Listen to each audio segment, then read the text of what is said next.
우리 다 함께 기도 드리심으로 고난주간의 시작 월요일 새벽 예배 하나님 앞에 영광 돌려드립니다. 자비하시고 인애로우시며 노하기를 더디하시는 사랑의 하나님, 하나님의 은혜를 참으로 감사를 드립니다. 이제 저희 죄를 대신하여 십자가에 못 박혀 온 인류의 대속의 제물이 되신 예수님의 고난을 함께 동참하는 이 고난주간을 하나님 앞에 드립니다. 시험에 들지 않도록 깨어 기도할 수 있는 저를 되게 하시고, 주님의 보혈의 능력이 아니면 살아갈 수 없는 연약한 저희들이오니 하나님의 의로운 오른손으로 저희들을 붙들어 주시고, 순간순간 분초분초마다 보혜사 성령님께서 저희들을 보호하시고 은혜를 베풀어 주심으로 말미암아 마땅히 행할 길을 행하며 주님 손잡고 주님과 동행할 수 있는 저희들을 되게 하여 주옵소서. 이 고난주간 동안 모두의 영혼육을 강건케 하여 주셔서 아픈 자 없도록 주님께서 보호하시며 마음이 상한 일 없도록 주님께서 보호하시며 능히 감당할 힘을 주신 하나님을 의지하며 말씀 가운데 거하는 저희 모두가 되게 하여 주옵소서. 이 고난으로 끝나는 것이 아니라 고난 뒤에 반드시 부활의 영광, 부활의 기쁨, 부활의 감사가 저희 가운데 있을 줄로 믿사오니 그 소망의 하나님의 말씀을 붙들고 나아가게 하여 주옵소서. 주님의 은혜 감사드리며 예수님 이름으로 축복하며 기도드리옵나이다. 아멘. 우리 다 함께 찬송가 143장 웬 말인가 날 위하여 찬송드립니다.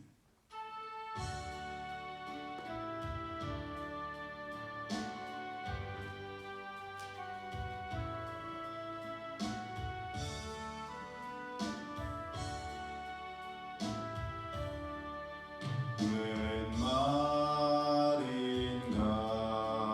날 위하여 주 돌아가셨나. 이벌레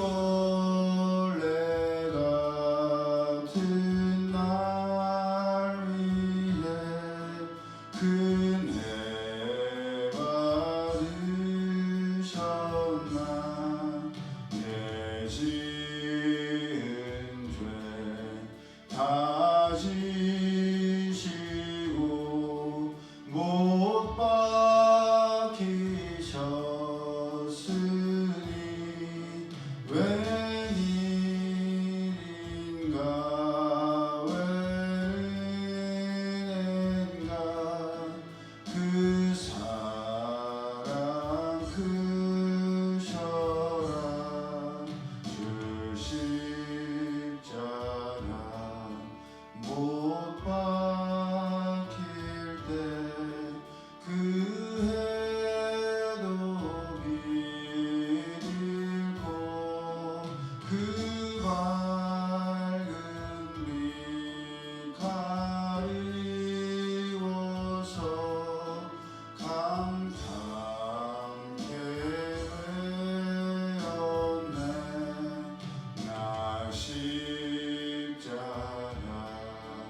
130페이지 누가복음 20장 9절에서 18절까지의 말씀 우리 함께 합독합니다.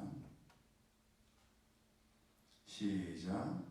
그가 또 이 비유로 백성에게 말씀하시기 시작하시니라.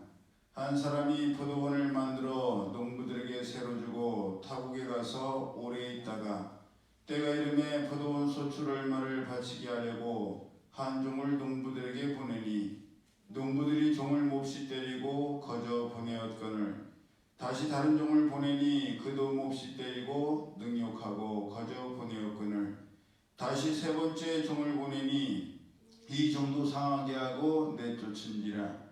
포도원 주인이 이르되 어찌할까 내 사랑하는 아들을 보내리니 그들이 혹 그는 존대하리라 하였더니 농부들이 그를 보고 서로 의논하여 이르되 이는 상속자니 죽이고 그 유산을 우리의 것으로 만들자 하고 포도원 밖에 내쫓아 죽였느니라. 그런즉 포도원 주인이 이 사람들을 어떻게 하겠느냐. 와서 그 농부들을 진멸하고 포도원을 다른 사람들에게 주리라 하시니 사람들이 듣고 이르되 그렇게 되지 말아지어다 하거늘 그들을 보시며 이르시되 그러면 기록된 바 건축자들이 버린 돌이 모퉁이의 머릿돌이 되었느니라 함이 어찌미냐. 무릇 이 돌 위에 떨어지는 자는 깨어지겠고 이 돌이 사람 위에 떨어지면 그를 가루로 만들어 흩으리라 하시니라. 아멘. 예수님께서 본문을 통해서 하신 포도원의 이야기를 들으면 처음부터 이해가 어렵지요. 포도원 주인이 소작을 준 농부들에게 소출 얼마를 바치게 하려고 한 종을 농부들에게 보냈는데 소작료를 내야 될 농부들이 주인이 보낸 종을 도리어 몹시 때리고 아무것도 주지 않은 채 그냥 돌려보냈다는 것입니다. 우리 같으면 어떻게 하겠어요? 우리 같으면 이때부터 벌써 난리가 났을 거예요. 아무리 주인이 그 땅에 대한 권한을 농부들에게 주었다 할지라도 최소한의 예의와 의무를 해야 하는데 이 완악한 농부들은 그런 최소한의 예의도 갖추지 않고 책임도 지려고 하지 않았을 뿐더러 진짜 겁없이 생각 없이 주인이 보낸 종을 몹시 때리기까지 했기 때문입니다. 더더군다나 소작료도 쥐어 보내지 않았으니 이런 형편없는 자들에게 누가 내 땅을, 옛날에는 땅을 이렇게 소작한다는 걸 부쳐먹는다라는 표현을 했어요. 부쳐먹으라고 주겠느냐 말입니다. 당장 찾아가서 사람이 어떻게 그럴 수 있냐고 따지고 어찌 겁없이 내가 보낸 종을 때렸냐면서 사람들을 동원해서 그 값을 톡톡히 치르게 했을 것입니다. 아니면 오늘날로 같으면 형사, 민사, 고발, 고소까지 이르렀을 거예요. 그런데도 포도원 주인은 또다시 다른 종을 보냈고 그 정도 몹시 때리고 능욕한 뒤에 거저 보내자 다시 세 번째로 종을 보냈습니다. 세 번째까지 보냈는데도 그 종을 때리고 모욕을 줬으면 야, 이 인간들은 진짜 상정 못할 인간들이다. 굉장히 무식하고 위험한 인간들이다. 그리고 더 강력한 그런 수단을 사용했을 텐데 이 주인은 말도 안 되게 기가 막히게 결국에는 사랑하는 아들까지 그 완악한 농부들에게 보냈다는 거. 이해가 안 가죠. 하나밖에 없는 아들이요 상속자요 후계자이며 자기의 분신이라고 할 수 있는 아들을 그런 못된 농부들에게 보낼 수 있느냐. 아니 종들도 존대하지 않았던 그 완악한 농부들이 이 주인의 아들이라고 해서 존대할 것이라고 생각한 것 도저히 우리 생각으로는 납득이 가지를 않습니다. 종도 때린 사람들인데 어찌 그 위험천만한 곳에 상속자인 하나밖에 없는 아들을 보낼 사람이 있겠습니까?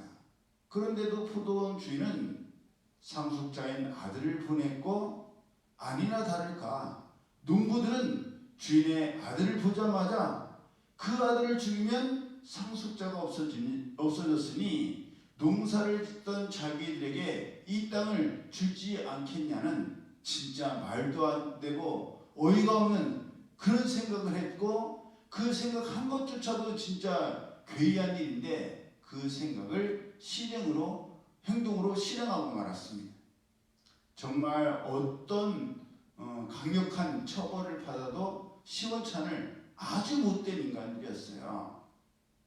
근데 예수님의 이 이야기를 들은 서기관들과 대제사장들은 찔리기 시작했습니다. 그래서 이 이야기가 다른 사람들을 향한 다른 사람들에 대한 이야기가 아니라 바로 자기들을 향한 자기들의 이야기라는 것을 이들이 알아차렸습니다. 그래서 예수님을 즉시 잡으려고 했지만 백성들이 두려워서 예수님을 잡지는 못했어요. 여러분, 왜 예수님께서 이 포도원 주인과 완악한 종들에 대해서, 아들에 대해서 얘기하는데 서기관들과 대제사장들의 마음이, 양심이 찔렸겠어요? 바로 자기들이 마음속에 그런 완악함과 강팍함이 있다는 것을 본인들이 알았기 때문이에요. 이미 오래전부터 하나님께서 수많은 선지자들, 수많은 종들을 농부들과 같은 완악한 이스라엘 백성들, 세상 사람들에게 보내셔서 그들로 하여금 하나님의 뜻과 섭리를 예언하게 하셨고 전파하게 하셨는데, 그들은 그 하나님의 놀라운 이 세상의 주인 되신 하나님의 그 섭리를 이해하지를 못했습니다. 하나님께서는 이미 창세기를 통해서 하나님께서 사람들에게 복을 주시며 그들로 하여금 생육하고 번성하여 땅에 충만하며 땅을 정복하고 모든 짐승들과 생물들을 다스릴 특권을 주셨는데, 그 특권을 사람들은 하나님이 주신 하나님의 특권으로 생각하지 아니하고 원래부터 내가 이 땅의 주인이었고 내가 원하는 대로 다스릴 수 있다라는 착각을 했습니다. 그래서 이 땅이 영원히 내 것인 것처럼 행동을 하고 다시 오실, 또 우리에게 모든 책임을 물으실 주인 되신 하나님에 대해서는 망각한 채 살아가고 있습니다. 우리가 이 땅에서 영원히 살 것처럼 착각하고 내가 가진 것이 내 것인 것처럼 착각하지만 천만의 말씀이에요. 하나님께서 맡기신 일에 대해서 잘못 다스리거나 맡은 바 책임을 다하지 못하면 언젠가는 그 모든 맡은 바에 대한 것들을 정리해야 되고 회개해야 될 때가 반드시 오게 된다는 사실입니다. 무책임한 것에 대해서, 게으름과 나태함에 대해서 책임을 져야 됩니다. 마치 불의한 청지기같이 우리는 그저 잠깐 하나님께서 맡기신 모든 일에 대한 청지기, 종일 뿐이지 주인은 하나님이십니다. 주인 되신 하나님께서 맡기신 일에 우리는 할 수 있는 동안 최선을 다할 뿐입니다.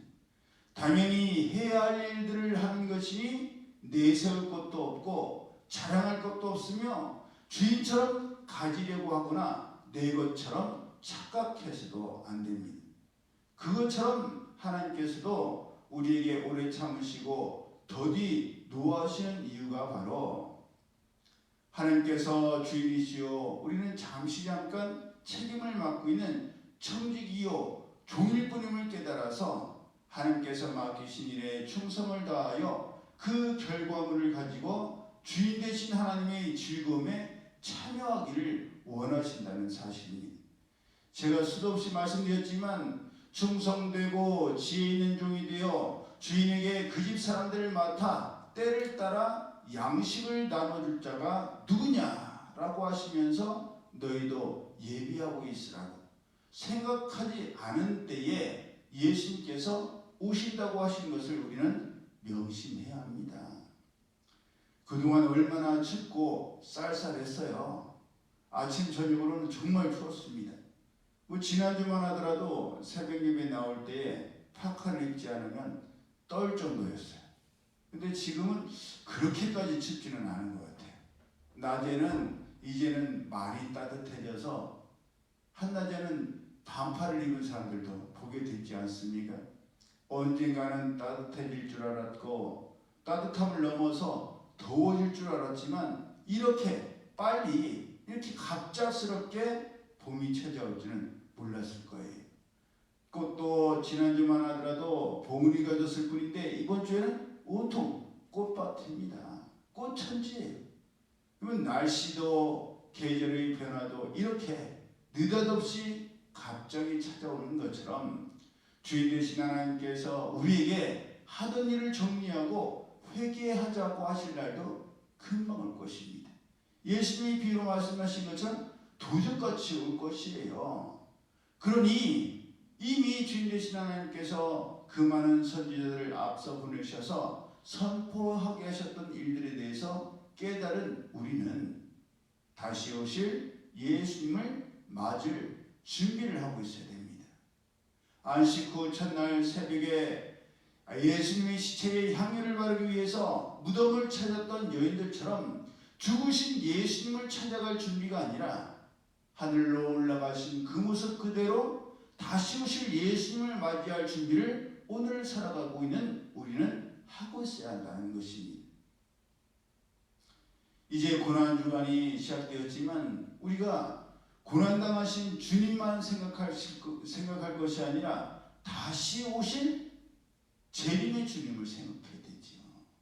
왜냐하면 이미 예수님은 고난을 당하시고 부활의 첫 열매가 되셔서 부활하셨기 때문에 죽으신 예수님을 우리는 기다릴 것이 아니라 그 고난을 거쳐서 부활하시고 하늘에 오르사 우리의 처소를 예비하시고 그 처소를 예비하시면 다시 데리러 오실 예수님을 맞이할 준비를 하고 있어야 된다는 것을 우리는 명심해야 됩니다.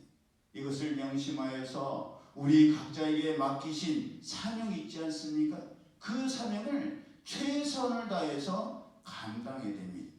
아직 예수님을 맞이할 준비를 해야 된다는 것을 모르는 사람들이나 알지만 하나님을 멀리 떠났던 사람들에게 다시 오실 예수님에 대해서 우리가 전함을 통해서 모든 것이 합력하여 선을 이루는데 귀하게 쓰임받는 우리 모두가 되고 이 고난주간이 되기를 예수님의 이름으로 축복합니다. 아멘. 기도드립니다. 사랑의 하나님 감사합니다. 예수님께서 이 포도원 주인의 상속자처럼 완악하고 강팍한 자들에게 이 모든 것의 주인은 하나님이시요 하나님께서 모든 것을 회개할 때가 있음을 깨닫게 하시기 위하여서 이 땅에 희생의 제물로 오셨사오니 그 고난당하시고 십자가에 못 박혀 온 인류의 죄를 대속하신 예수님의 고난이 시작되는 이 고난주간 저녁이 각자의 모습 가운데에 하던 일을 멈추고 내 삶의 주인은 하나님이심을 고백하며 하나님 앞에 나아갑니다. 피곤하고 지치고 힘든 가운데 있지만 그럼에도 불구하고 한 시간 동안도 나와 더불어 깨어있을 수 없더냐. 시험에 들지 않도록 깨어 기도하라는 예수님의 말씀을 생각하며 안식 후 첫날 새벽 밀명에 예수님의 무덤을 향해 달려나왔던 여인들처럼 우리 귀한 지체들 어두운 가운데에 새벽 길을 헤치며 하나님 전에 올라왔습니다.